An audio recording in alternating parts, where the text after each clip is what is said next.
Allez, on se retrouve pour une nouvelle vidéo. Donc un 48 heures en canal. Je vous fais voir tout ça comme d'habitude, en espérant faire du poisson. Je croise les doigts. J'ai pas mal de trucs à vous faire voir, à vous expliquer.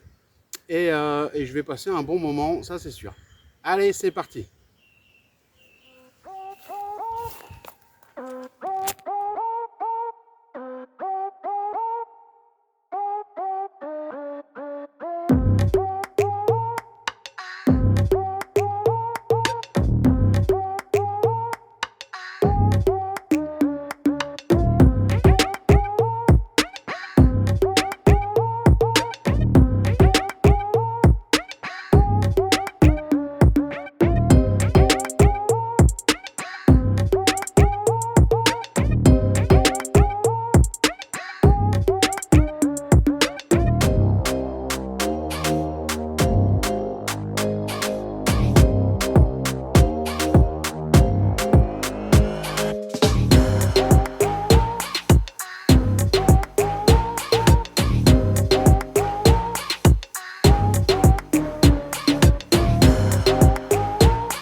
Bon, on se retrouve pour un 48 heures au bord de l'eau.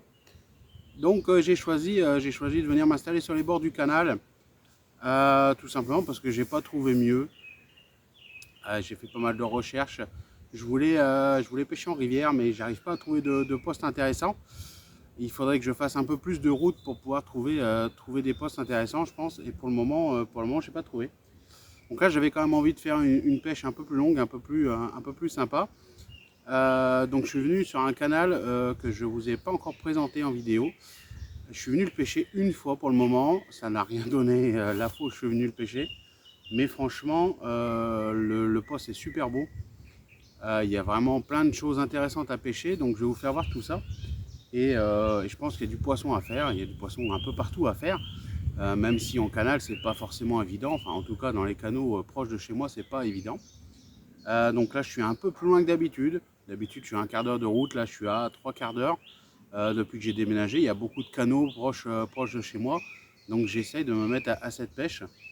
C'est pas forcément facile. C'est pas une pêche qui est simple. Et puis, j'ai pas les moyens non plus d'aborder ça avec des grandes campagnes d'amorçage comme certains font. À savoir, est-ce que ça fait vraiment la différence? Je ne suis pas sûr. Donc là, je suis pas venu du tout pré-amorcer, hein, c'est 45 minutes de chez moi, donc je peux pas me le permettre. Donc je suis venu une fois pêcher en journée, j'ai rien fait. Par contre, j'ai pu gratter quelques infos avec les passants, etc.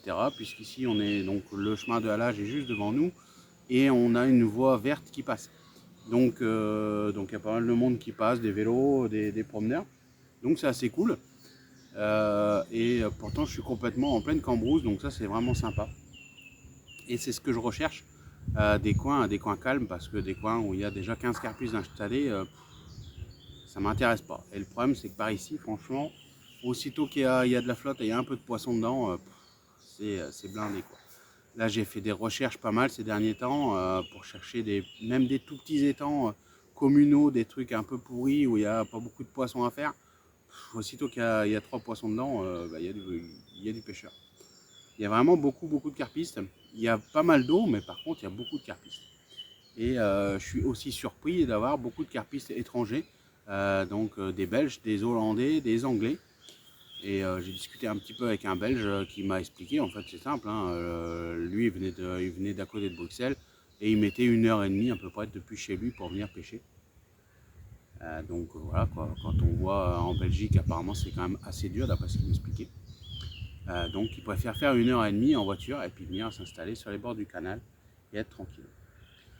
Donc voilà, je vais vous faire voir le poste après. C'est vraiment un poste qui est vraiment joli, un canal qui est vraiment joli. Il n'y a pas beaucoup de circulation. Par contre, comme c'est une voie verte, on n'a pas le droit de circuler sur le chemin de halage. La VNF apparemment est très stricte ici, donc il faut garer la voiture et puis ramener tout le matos. Donc ça c'est un peu compliqué, je suis garé à, je sais pas, je dirais 800 mètres à peu près. Je vais vous présenter l'achat que j'ai fait aussi, puisque par ici j'en ai besoin. Avant j'en avais pas besoin, mais ici je vais vraiment en avoir besoin. J'ai investi dans une brouette, donc ça va être aussi le moyen de vous la présenter dans la vidéo. Et puis voilà, je vais vous faire voir comment j'ai abordé cette pêche. Et puis j'espère faire un fiche. Et puis vous faire de belles images, même s'il n'y a pas de poisson, de toute façon, cette vidéo elle sortira. Là vous avez vu ces derniers temps des vidéos où il y avait pas mal de poissons de fée. Mais là quand j'enregistre celle-ci, j'ai quand même fait 5 ou 6 capots avant d'affilée. Donc bon, j'espère que celle-ci on pourra faire au moins un fiche. En 48 heures c'est quand même pas trop demandé. On verra bien. Allez, j'arrête de blablater et puis je vous fais voir le poste et puis ce que je mets comme d'habitude en amorçage et puis en échage tout ça. Allez, on y va. Allez, il est temps de vous parler du poste. Donc on est sur un canal avec une berge où il y a le chemin de halage et puis l'autre côté il y a toute la berge qui est boisée. Donc la berge d'en face est super sauvage. Donc ça m'a bien plu. Et surtout, ici, il y a un poste. Alors, on va pas le voir forcément super bien à la caméra, mais ici, où on a un arbre dans l'eau, avec vraiment des branches dans l'eau. Donc, il y a vraiment un tas de bois au fond de l'eau, qui est vraiment intéressant à pêcher. Enfin, pour moi. Donc là, j'ai mis une canne décalée. Voilà, à côté, on voit, il y a un arbre qui surplombe l'eau, qui trempe dans l'eau. J'ai mis une canne juste ici. Donc là, j'ai fait un amorçage sur la berge d'en face, assez large, avec de la bille krill épicée là.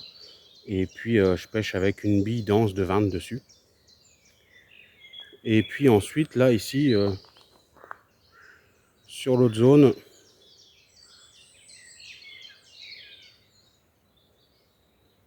voilà. Donc là, on peut voir en face, ça fait un renfoncement dans les arbres. Là-bas, on voit les pales planches. Donc là, j'ai une canne qui pêche dans le trou. Donc là, quand je suis venu la première fois, on voit au-dessus, il y a un peu des cerisiers sauvages. Donc je pense que les carpes sont habitués à manger un peu de tout. Et peut-être du sucré et pas forcément du carnet. Donc j'avais pas envie de pêcher qu'au carnet. Donc du coup, je suis venu avec des billes tutti frutti aujourd'hui. Ça doit faire 20 ans que j'ai pas pêché à la bille tutti frutti. Mais là-bas, j'ai mis une bille tutti frutti avec un amorçage à la tutti. Et puis du coup ici j'ai fait en fait un amorçage qui va de ma berge jusqu'à l'autre berge avec de la bille carnet, de la bille tutti frutti. J'ai mis un peu de frolic et puis j'ai mis un peu de maïs doux pour occuper un peu les blancs, pour laisser un peu mes bouillettes tranquilles. Et puis là je suis venu mettre du coup une canne dans la trouée et puis une canne ici là sur la pleine eau. Et puis voilà, ma quatrième canne, je la réserve pour un poste où il y a moins d'eau. Il y a à peu près 1 mètre d'eau avec un bel herbier. Alors par contre, le spot, il est à 200 mètres à peu près. Donc je le mettrai ce soir avant la nuit. Et il y a des taches de fouille dedans. Donc c'est un poste qui peut être vraiment intéressant, je pense, plutôt pour la nuit. Et je mettrai ma quatrième canne et puis je la poserai avec une pop-up. Et puis un amorçage tout autour dans les herbiers. Voilà pour la stratégie pour aujourd'hui. Bon encore pas une carpe, hein, une deuxième brème. Sacré plateau, hein. Je vois la taille de ma main, la taille du plateau à côté. Bon, ça pique, hein. Allez, je vais remettre à l'eau. Bon voilà, j'ai monté le bivy. Donc mon Fox Royal en une place. Donc par contre, j'ai oublié les sardines, donc j'ai fait des sardines en bois. C'est quand même fou, hein. Toujours oublier quelque chose. Donc voilà, je suis en place pour la nuit. Voilà, juste au pied des cannes. Alors malheureusement, bah, y a un bateau juste là-bas qui s'est amarré pour passer la nuit, j'imagine. Donc bah, je ne peux plus pêcher ma 4e canne avec l'herbier et la zone peu profonde. Bon, bah, il est 20h. On va casser la croûte. Espérons que ça fasse bouger les poissons. Pour l'instant, c'est très très calme, hein, franchement. Mais bon, comme vous pouvez l'entendre, je suis en pleine campagne, il y a les oiseaux qui chantent, c'est vraiment cool. Et puis en plus, il fait super bon, là, il y a, à mon avis, 17-18 degrés, il fait super bon. Donc franchement, c'est cool. Et du coup, bah, on va se faire un petit barbecue. Donc du coup, j'en profite pour vous présenter le petit barbecue que j'ai trouvé. Donc en forme de mallette comme ça. J'ai trouvé ça chez Action à 10 balles, pas moins de 10 balles. Franchement, c'est génial pour notre passion, c'est génial. Là, c'est les 2 petits pieds qu'on va déplier pour venir le poser. Ça, c'est un couvercle qui sert en même temps de pare-vent. Franchement, c'est tip top, quoi. Donc là, on vient déplier, hop, et ça fait les 2 petites pattes.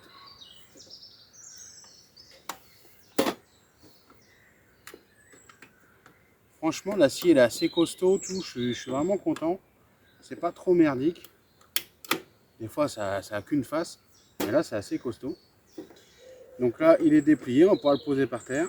Et puis moi, ce que je fais, c'est que je le remplis à la maison avec mon charbon, mes allumes-feu, tout est dedans. De toute façon, que ça soit dedans ou pas, bah, ça prendra la même place. Donc autant tout mettre dedans. Et là, comme ça, j'ai tout à portée de main. Il n'y a plus qu'à. J'ai plus qu'à allumer et puis je suis tranquille. J'ai pas besoin de prendre le charbon en plus et tout le bordel. Tout est déjà dedans. Alors si on veut faire plusieurs jours, plusieurs barbecues, bah forcément il faut prendre le sac. Mais moi je vais en faire qu'un seul, donc je suis tranquille. Et franchement c'est pas mal, la grille elle est costaud, c'est pas trop merdique. Il y a des trucs comme ça pliables qui sont vraiment tout fins et tout ça, et là ça va bien. Donc bah voilà, on va se faire un bon barbecue. Au niveau pêche, c'est pas ça. Hein.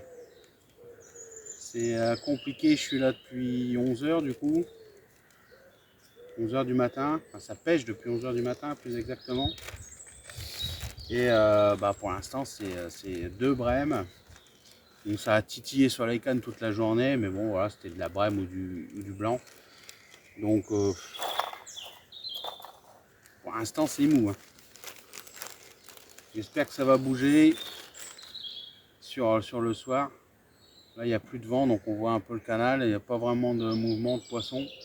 Il y a beaucoup de pollen qui sont retombés dans l'eau.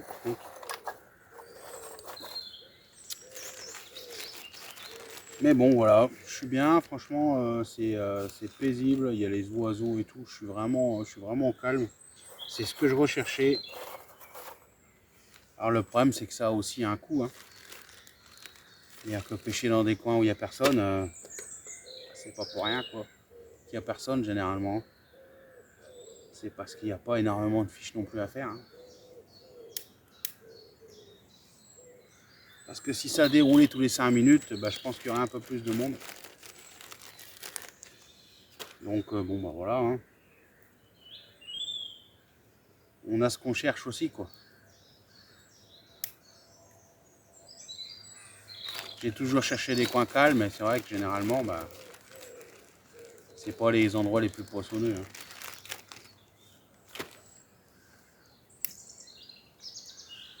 Hop là, c'est parti. Bon, on verra bien, de toute façon. Là, la technique est bonne. Hein. Mes amorçages sont bien, mes cannes sont bien placées. Franchement, il y a un joli tas de bois là. La bordure est super belle. S'il y a du poisson qui rentre par ici, ça devrait faire. Je suis assez surpris qu'il n'y ait pas plus de poissons dans le tas de bois là-bas. J'ai même pas fait de poisson blanc. Même pas les brèmes, je les ai fait là, sur le coup là. Bon, après, il y a plus de frolic et tout ça. Cette canne là, je l'ai mis vraiment qu'à la bille pour essayer d'attirer vraiment un beau fiche. Et puis bah voilà, j'aurai des voisins pour la nuit du coup. Il y a un bateau à 50 mètres à peu près là, qui a fait un bordel pas possible en se stationnant, des grandes marches arrière pour se garer. Ça a fait beaucoup de bruit. Bon allez, j'arrête de parler et puis bah, je vais m'occuper de mon barbecue et puis casser la croûte, j'ai faim. Allez, je croise les doigts.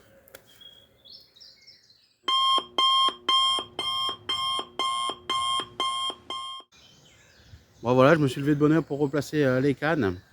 Cette nuit, il y a eu des bips tous les 5 minutes, c'était infernal. J'ai pas dormi de la nuit. Là, les moustiques se réveillent sur le matin. Je pense que vous les voyez à l'écran, c'est un truc de fou. Cette nuit, ça n'a pas arrêté de biper. Donc, j'ai quasiment pas dormi du coup, alors que des brèmes, j'imagine, hein, parce que pas de départ. J'ai mis la sensibilité au minimum, mais même avec ça, ça bipait tout le temps. Et puis dans les bois, il y a plein de bruit et tout. Enfin, c'était très compliqué cette nuit. Donc voilà, j'ai replacé toutes les cannes. Le bateau est toujours là, il est pas reparti. Donc là, j'ai pas remis de stick, j'ai juste remis les cannes et puis j'ai ramorcé dessus. Alors, bien entendu, j'ai chopé un arbre évidemment. Donc je suis en train de refaire un lait de corps et tout ce bordel. Évidemment. Et puis bah voilà, hein, on va croiser les doigts. J'ai switché les appâts pour essayer de voir. Mais bon, j'y crois pas trop. Après, c'est vraiment. Le poste est bon, les appâts sont bons. Hein, les appâts, je sais que ces appâts-là, ils me suivent. Enfin, au moins la krill épicée, elle me suit partout. Et je sais que ça prend du poisson partout. Donc au niveau appât, il n'y a pas de problème. Là, j'ai une belle barrière. Hein. S'il y a des poissons qui montaient ou qui descendaient, on aurait chopé quelque chose. Et là, rien du tout. Donc bon, on va espérer que ça bouge. Mais c'est dur, hein. C'est dur. Pourtant, j'ai choisi ce bief là aussi parce que c'est un bief assez petit. Donc les poissons, s'ils montent d'une écluse à l'autre, bah, ils peuvent faire le tour rapidement. Et sur le bief, franchement, à l'œil comme ça, j'ai le poste qui me paraît le plus prometteur. Ça n'a pas suffi. Bon, après, la densité de poissons, on ne sait pas comment elle est. À mon avis, elle est assez faible. Mais un poisson me suffirait. Hein. Mais pour l'instant, il n'y a pas. Allez, je vais finir de faire mon montage, replacer la canne. Et puis, bah, croiser les doigts pour qu'il y ait au moins un poisson qui monte ou qui descende. Et puis qu'on l'intercepte. Et puis voilà, quoi, faire des belles images. Allez, je continue.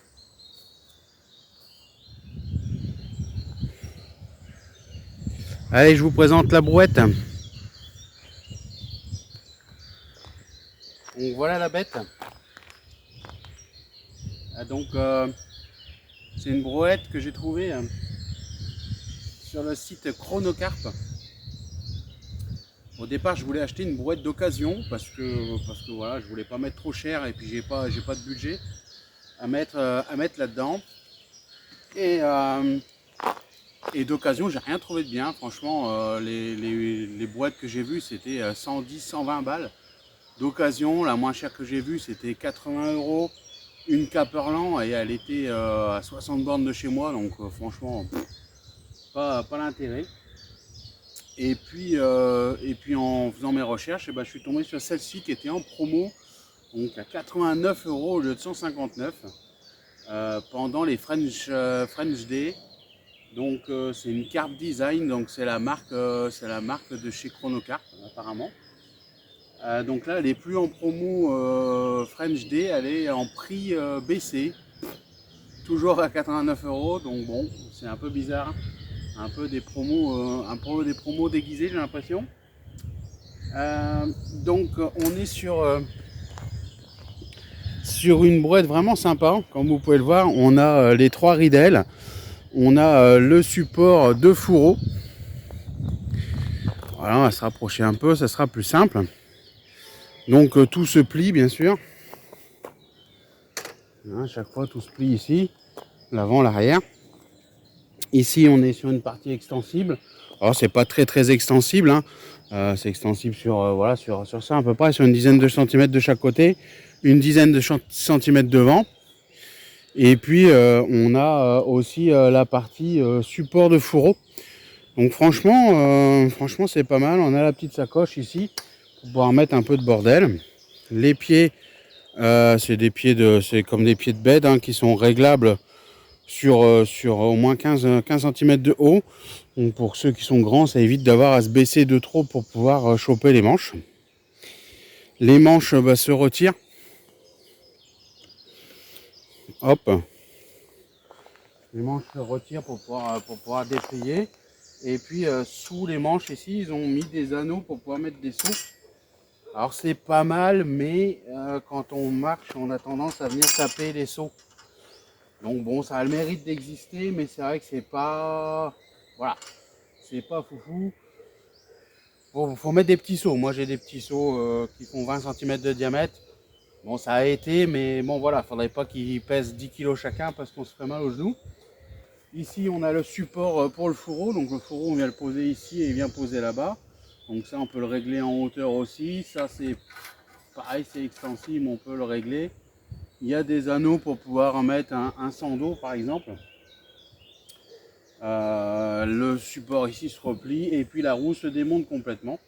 Donc franchement pour le prix, je trouve ça plutôt sympa. C'est vraiment pas mal.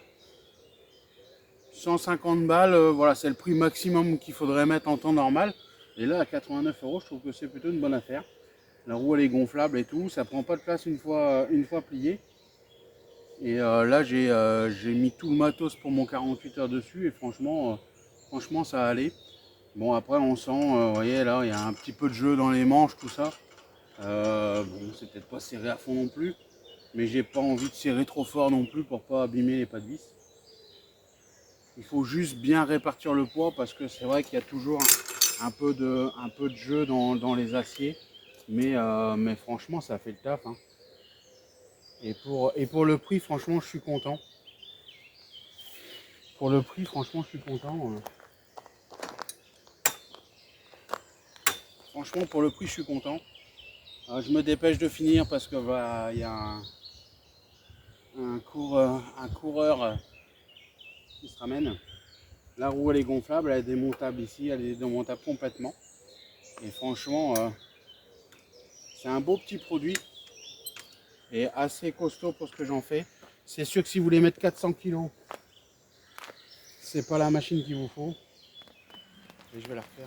Bon bah je suis dans le bivy à l'abri. Il pleut pas mal. Espérons que ça fasse bouger le poisson pour cette nuit. Et puis là je viens d'avoir une rencontre comme on fait au bord de l'eau de temps en temps. Juste là au niveau du tronc là-bas, un chevreuil qui a été faire un petit bain et puis qui est reparti par là à la nage jusqu'à un escalier pour animaux. J'ai pas eu le temps de le filmer, malheureusement. J'étais en train de regarder un film, alors le temps que je retire le film et tout, j'ai pas eu le temps de le filmer, c'est con. Des belles rencontres en pleine nature. Ça fait plaisir. Et une carpe, ça ferait plaisir aussi, hein. Ah, normalement, ça devrait se calmer en fin d'après-midi. Espérons que les poissons bougent cette nuit. Bon, on se retrouve au petit matin avec les oiseaux qui chantent. Malheureusement, c'est les seules choses qui chantent. Les détecteurs n'ont pas chanté. Je vais pas tarder à remballer. Là, il pleut plus depuis le milieu de nuit à peu près. Donc j'aimerais essayer de remballer à peu près sec. Le bivy il est à peu près sec. Donc je pense que je vais le remballer tout de suite. Je vais regarder la météo, ce qu'ils annoncent, être sûr de pas leur tremper. Donc un 48 heures vraiment monotone, hein. Franchement ça a été très très dur. J'ai fait 3 brèmes et pas de carpe. Assez compliqué, hein.